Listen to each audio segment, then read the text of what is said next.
Welcome back to the I Want to Learn English Writing Journey for Beginners.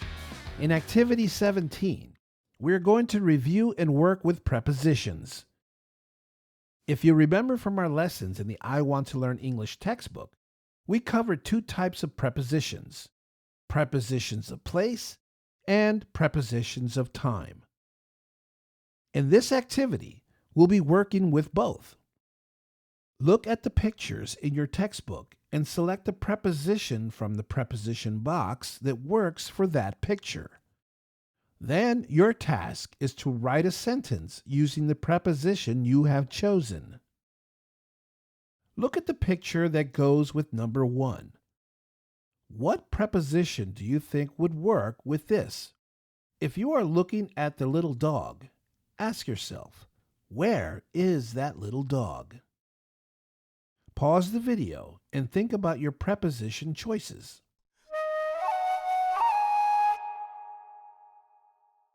Looking at our choices, under is the better preposition to work with. You could say, the dog is under the table. If you wrote this or something similar, that is excellent. Great. Now let's move on to number 2. Looking at our preposition choices, which one would work best with this picture? Pause the video now and make your choice.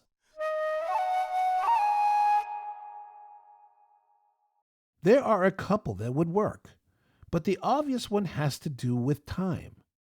We see someone stretching as they wake up. Then we see a clock with the time 6 o'clock. It's probably 6 a.m. So one thing we could write is, he wakes up at 6 a.m. or he wakes up at 6. What did you write? You can share your sentence in the comments section of this video. But let's move on. We'll do number 3 together, just to make sure you are more confident going forward. Here we see a picture of a young boy and a young girl. Pause the video now and see what you come up with.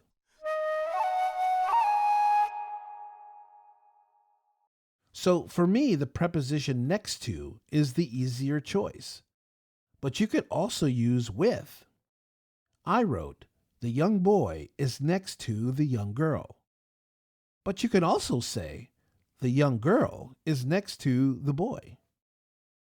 Or, she is with the boy. But what did you come up with? Was it something similar? Share it in the comments. Now, do numbers 4 and 5 on your own. Share your sentences with your teacher, a classmate, your tutor, or you can share your sentences with me. Write them in the comments section of this video, and I will give you my feedback. Superb work! You are crushing it now. Don't forget to like and share this video. Subscribe and hit that notification bell so you don't miss any future videos. Thank you for watching, and until next time, keep practicing your writing skills.